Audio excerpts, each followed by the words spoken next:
Hello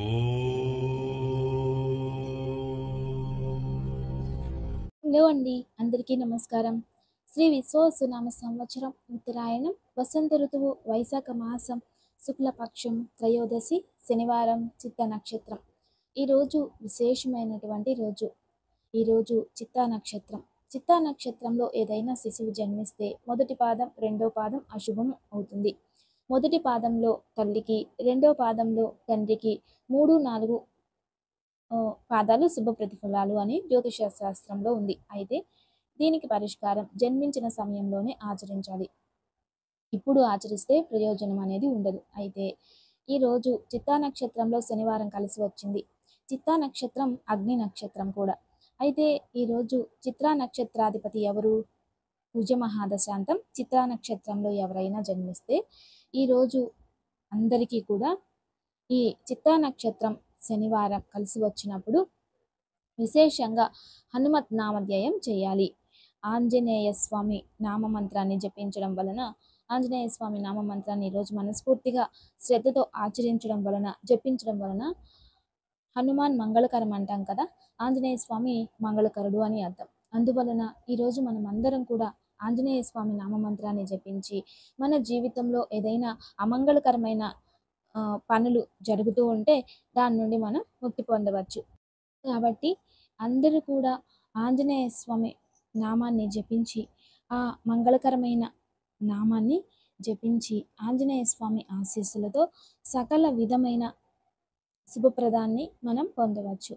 కాబట్టి అందరూ కూడా మంత్రబలంలో ఓం శ్రీ ఆంజనేయాయ నమః అనే నామాన్ని జపించాలి.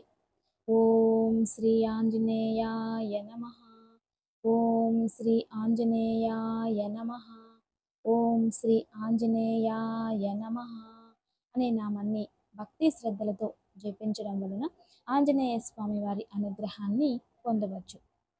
ఇక ఈరోజు మంచి మాట. మన జీవితంలో కొన్ని సందర్భాలలో అధర్మము అనేది మనపై ఎంత ప్రభావం చూపించినా, అధర్మాన్ని మనం తిరస్కరించినా కానీ ఆ అధర్మమే మనపై ప్రభావం చూపిస్తూ ఉన్నా ఆఖరికి గెలిచేది ధర్మమే. ఈరోజు మనమేం చాలామంది చాలా విధాలుగా ఆలోచిస్తూ ఉంటారు. ఒక్కొక్కరికి ఆలోచన ఒక్కొక్క విధానంగా ఉంటుంది. ఒకే చెట్టులో ఉన్న ఒక మామిడి పండు, ఆ మామిడి పండు తిన్నప్పుడు ఒగరుగా ఉంటుంది, మధ్యలో పులుపుగా మారుతుంది, పండైనప్పుడు తీయని రుచి వస్తుంది. కొన్ని రోజులు అలాగే వదిలేస్తే కుళ్ళిపోయి టెంక మాత్రమే మిగులుతుంది. మళ్ళీ అది మట్టిలోకి చేరుకుంటే మళ్ళీ మొలకెత్తి మళ్ళీ మొక్కలాగా అయ్యి వృక్షం అవుతుంది. దీని అంతరార్థం, ఒక వ్యక్తి తన జననంలో అతని జీవితం వేరు, మధ్యమ వయసులో జీవితం వేరు, అదే విధానంగా అంత్యం వయసులో జీవితం వేరు, మరియు అతను ప్రపంచాన్ని వదిలేసిన తర్వాత ఇంకొక జీవితాన్ని తీసుకుంటాడు. అంటే ఇక్కడ తన సర్వము వదిలేస్తే ఇంకొక జీవితం అతనికి వస్తుంది. దీని అంతరార్థం ఏమిటి అంటే, ఆధ్యాత్మిక విషయం ఇది. చాలా మీలో అన్ని గుణాలు ఉంటాయి, మీలోనే అన్ని గుణాలు ఉండి, అయితే ఎవరికి ఏది కావాలో, ఏ వయసులో ఏ విధానంగా వాటిని ఉపయోగపెట్టుకోవాలో ఆ విధానంగా ఉపయోగం చేసుకుంటారు. ఈ మామిడి పండు స్థానంలో మిమ్మల్ని మీరు ఊహించుకోవాలి. మీలో ఎవరికి ఏ గుణాలు నచ్చుతాయో వాటినే వాళ్ళు ఉపయోగం చేసుకుంటారు. మీలో మంచితనము, తీయని మంచితనం ఉంది అంటే ఆ మంచితనానికి మాత్రం మీరు గౌరవిస్తారు. ఇక మీలో ఏదైనా పులుపు రకం అంటే, మీలో ఏదైనా పులుపుతనం అంటాం అంటే కోపము లేదా ద్వేషము, లేదా మీలో ఏదో ఒక చిన్న చెడు వ్యసనం కావచ్చు, ఇటువంటిది ఏదైనా ఉంటే దాన్ని ఇష్టపడి ఇటువంటి వాళ్ళు మీతో స్నేహం చేస్తారు. అంటే మీలో ఏ భావం అయితే ఉంటుందో ఆ భావం ఉన్న వాళ్ళే మీతో స్నేహం చేస్తారు. ఇక మీలో వగరు ప్రభావం అంటే ఎక్కువ ఎంటర్టైన్మెంట్కి ఇష్టపడడం, ఎలా పడితే అలా ఉండడం, విహరించడం, సంతోషంగా ఉండడం, ఇటువంటి మనస్తత్వం ఉందనుకోండి, అటువంటి స్నేహితులే మిమ్మల్ని ఆకర్షిస్తారు. అంటే ఒకే వ్యక్తి ముగ్గురికి 3 విధాలుగా ఉపయోగపడుతూ ఉంటాడు. జీవితంలో అవమానాలు కావచ్చు, లేదా సంతోషం కావచ్చు, అపవాదాలు కావచ్చు, లేదా దుఃఖం కావచ్చు, ఎవ్వరు ఏ విధానంగా మిమ్మల్ని ఉపయోగం చేసుకుంటారో అవే వాళ్ళు అందిస్తారు. అందుకే ఉత్తమ వ్యక్తుల సహవాసం చేస్తే మన జీవితం తీయగా, సంతోషంగా, హాయిగా ఉంటుంది. అధర్మ వ్యక్తుల సహవాసం చేస్తే అధర్మంగా దుఃఖానికి దారితీస్తుంది. అదే జ్ఞానవంతుల జీవితాన్న మనం సహవాసం చేస్తే జ్ఞానం ప్రాప్తించి మీ జీవితానికి ఒక మంచి గుర్తింపు వస్తుంది. ఇక చిన్న పిల్లలు, మధ్యవాళ్ళు, పెద్దవారు, స్త్రీ, పురుషులు అందరూ కూడా దీన్ని గుర్తుంచుకోవాలి. మీరు ఎటువంటి గుణం మీలో ఉంది, మీరు దేన్ని ఎక్కువ ఆకర్షిస్తున్నారో అదే మీ జీవితం ఉంటుంది. అందువల్ల అయినంత వరకు ధర్మాన్ని గౌరవిస్తూ మంచి వ్యక్తులకి, మంచి విచారాలకి మొదట ప్రాధాన్యం ఇవ్వడమే గొప్పతనం. ఇక ఈరోజు దీనికి సంబంధించి ఒక చిన్న కథను తెలుసుకుందాం.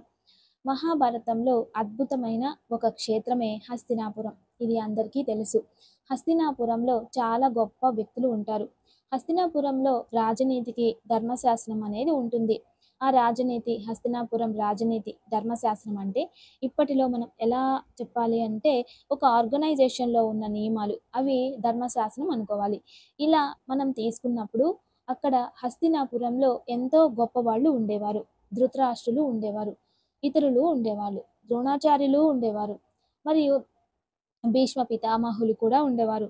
ఇంత గొప్ప వ్యక్తులు ఉన్నా కూడా అక్కడ అధర్మమే అధికంగా జరిగి దానికే జయం లభిస్తూ ఉంటుంది. అప్పుడు ఏం చేశారంటే ఈ ఒక ధర్మరాజు అంటే యుధిష్ఠిరుడు ఏం చేశారు? ఆ ఒక రాజ్యాన్ని వదిలేసి ఆ రాజ్యాన్ని ఇంద్రప్రస్థము అనేది స్థాపించి ధర్మయుద్ధం చేసి ఆఖరికి విజయాన్ని నిలబెడతాడు. ఈ విషయాన్ని మన జీవితంలో, మన కుటుంబంలో, మన బంధువులతో, మన సరౌండింగ్‌లో మనం ఉన్న చోటు ఇతరుల నుండి ఎప్పుడూ కూడా అధర్మమే మనపై చూపిస్తుంది అంటే దాని నుండి దూరంగా ఉండండి. అదే విధానంగా కుటుంబంలో గొడవలే ఎక్కువ జరుగుతున్నాయన్నప్పుడు ఆ గొడవల్ని సామరస్యంగా క్లియర్ చేసుకోవాలంటే అక్కడి నుండి దూరంగా ఉండండి. ఎప్పుడూ కూడా నేను ఇక్కడే పుట్టాను, ఇక్కడే పెరిగాను, నేను ఇక్కడే ఉంటాను అంటే తామర పుష్పం కూడా బురదలో పుట్టినా అక్కడే ఉండాలి అనుకోకూడదు. అక్కడే ఉండాలి అనుకోదు కూడా. అది వెళ్ళి దేవుడి పాదాలకు చేరుకోవాలి అనుకుంటుంది. అలా మీరు కూడా ఉత్తమమైన జీవితం చేరుకోవాలి అంటే కొన్ని సందర్భాలలో కఠినమైన నిర్ణయాలు తీసుకుంటేనే మీ జీవితం అందంగా మారుతుంది అనేది ఈ కథలో ఉన్నటువంటి సారాంశం. ఇక ఈరోజు జ్యోతిష శాస్త్రంలో ఎక్కువ శాతం ఆరోగ్య స్థానంలో రాహు మరియు కుజుడు సంధిలో ఉంటే వాళ్ళకి హృదయ వ్యాధి అని చెప్తుంది. హృదయ వ్యాధి అధికంగా వస్తుంది. ఈ హృదయ సమస్యలు ఖచ్చితంగా వాళ్ళ జీవితంలో ఏదో ఒక రోజు అనుభవిస్తారు అని అర్థం. అదే విధానంగా కుజుడు రాహు సంధి ఉండి మరియు బుధుడు అక్కడ అన్వయిస్తే నరాలకి సంబంధించినట్లుగా సమస్య వస్తుంది.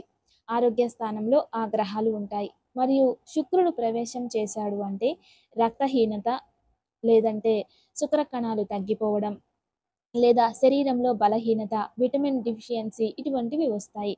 మరియు అక్కడే గురువు చేరుకున్నాడు అనుకున్నప్పుడు ఒక రాహువు మరియు కుజుడు గురు దృష్టి ఉంది అనుకున్నప్పుడు అంటే సంతాన క్షయం అవుతుంది. ఇలా ఒక్కొక్కరికి ఒక్కొక్క విధానంగా దాని గ్రహాల కలయిక వలన జరుగుతూ ఉంటుంది. దాని పరిష్కారం కోసం ఏం చేయాలంటే ఆ గ్రహాలకు తగినట్లుగా మనము పరిష్కారం ప్రాయశ్చిత్తం చేసుకుంటే దాని నుండి బయటపడవచ్చు. అందుకే జ్యోతిష్య విజ్ఞానంలో కొన్ని గ్రహాలు ఆధారంగా తీసుకొని మనం ముందుగానే జాగ్రత్త పడితే పెద్దగా జరిగేవి చిన్న దాంట్లో వెళ్ళిపోతాయి. అదే సూక్ష్మ జ్యోతిష్యం. ఇక మన సాంప్రదాయంలో ఏదైనా పూజలు ఇటువంటివి చేయాలంటే శుభ్రత అని కోరుకుంటూ ఉంటాం. అయితే చాలామందికి ఈ ఒక సమస్య ఏదైనా పుణ్యక్షేత్రాలకు వెళ్ళాలంటే జరగదు. వెళ్ళినా కూడా అక్కడ ఋతుస్రావం జరగడం, ఏదైనా అనౌపచారిక విషయాలని అనుభవించడం ఇటువంటివి జరుగుతూ ఉంటాయి. దానికి ఏం చేయాలంటే మన పూర్వీకులు దానికి ఏం చెప్పారంటే ఒక అద్భుతమైనది. మన పూర్వీకులు ఏ ఒక కుటుంబంలో ఇల్లు చెత్త ఊడ్చిన తర్వాత ఏదైతే చీపురు కట్ట అంటాం కదా! ఆ చీపురు కట్టలో ఆ చెత్తని దాచిపెట్టడం వలన, లేకపోతే ఆ చెత్తకి ఆ చీపురు కట్ట అడ్డం పెట్టి కంటికి కనపడకుండా అలాగే ఉంచి, వాళ్ళకి అవసరం వచ్చినప్పుడు బయట తీసి పడేయడం. ఇటువంటి అలవాటు ఉన్న ఇళ్లల్లో ఆ స్త్రీలు చుట్టుపక్కన ఆ పని చేస్తూ ఉంటే, వాళ్ళు ఏ శుభకార్యం, మంగళకార్యం చేయాలని సంకల్పం చేసినా వాళ్ళకి అపశకునాలు మరియు ఆటంకాలు అధికమై ఆ సమయంలో వాళ్ళకి ఋతుస్రావం జరగడం లేదా ఏదైనా జరగకూడని విషయాలు జరుగుతూ ఉంటాయి. శుభకార్యాలు ఏదైనా పుణ్యక్షేత్రాలకు వెళ్ళగానే ఋతుస్రావం జరిగి ఆ పుణ్యఫలం నశిస్తూ ఉంటుంది. అందువలన ఇంట్లో చెత్త ఊడ్చిన వెంటనే దాన్ని చక్కగా డస్ట్‌బిన్‌లో వేసి ఆ చెత్తకి, చీపురు కట్టకి దూరం ఉంచాలి. ఇది అందరూ గుర్తుంచుకోవాలి. చెత్త ఊడ్చి ఇంట్లో శుభ్రం చేసిన తర్వాత ఆ ఒక చెత్త పైన చీపురు కట్టని అలాగే ఉంచితే ఇది స్త్రీలకి దరిద్రం. అందువలన శుభకార్యాలలో మీకు ఎక్కువ ఆటంకాలు వస్తూ ఉంటాయి. కాబట్టి అందరూ దీన్ని గుర్తుంచుకోవాలి. ఇక ఈరోజు తారాబలం. ఈరోజు చిత్తా నక్షత్రం. కాబట్టి అశ్విని, మఖ, మూల నక్షత్రం వారికి ప్రత్యక్ తార. శుభం కాదు, జాగ్రత్తగా ఉండండి. ఇక భరణి, ఉబ్బ, పూర్వాషాఢ వీరికి ఈరోజు క్షేమతార. శుభకరమైనటువంటి రోజు, ఉపయోగం చేసుకోండి. ఇక కృతిక, ఉత్తరాషాఢ నక్షత్రం వారికి విపత్తార. జాగ్రత్తగా ఉండాలి. ఇక రోహిణి, హస్త, శ్రవణ నక్షత్రం వారికి సంపత్తార. విశేషమైన రోజు, లాభదాయకమైన రోజు, ఉపయోగం చేసుకోండి. మృగశిర, చిత్త, ధనిష్ట నక్షత్రం వారికి జన్మతార. ఆరోగ్యంగా కాస్త జాగ్రత్త వహించడం చాలా మంచిది. ఆరుద్ర, స్వాతి, శతభిష నక్షత్రం వారికి పరమమిత్ర తార. ఈరోజు శుభకరమైన రోజు, ఉపయోగం చేసుకోండి. పునర్వసు, విశాఖ, పూర్వ భాద్రపద వీరికి మిత్రతార. ఈరోజు అనుకూలంగా ఉంటుంది, ఉపయోగం చేసుకోండి. ఇక పుష్య, అనురాధ, ఉత్తర భాద్రపద వీరికి నైదన తార. అంత శుభం కాదు.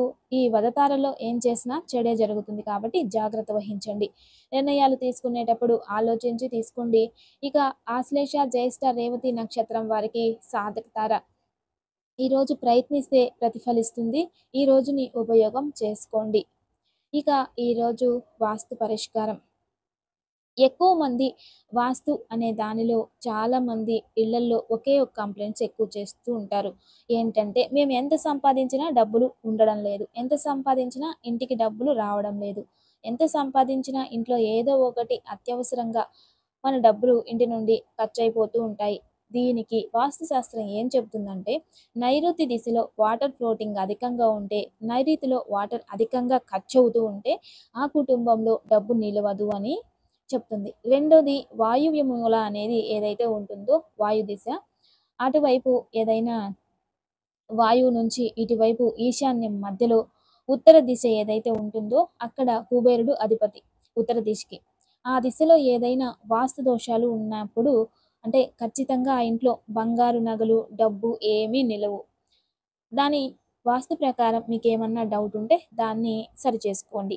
అయినప్పటికీ కూడా వాస్తు చూడడానికి బాగానే ఉంది. అయినప్పటికీ ఏదో దోషం ఉంది కంటికి కనిపించకుండా అనుకున్నప్పుడు దానికోసం అటువంటి సమస్యలు ఏదైనా తొలగిపోవడం కోసం శ్రీవాస్తు యంత్రం పెట్టడం వల్ల దాని కాస్మిక్ ఎనర్జీ ఎక్కువై మనం ఆలోచించే విధానం మన నేచర్ మారుతుంది. దానివలన ఖచ్చితంగా ఇంట్లో అన్నీ సుసూత్రంగా జరుగుతాయి, శుభం జరుగుతుంది. కానీ ఇంట్లో నీరు ఎంత మీరు వ్యర్థం చేస్తారో అంత డబ్బు దూరం అవుతూ ఉంటుంది.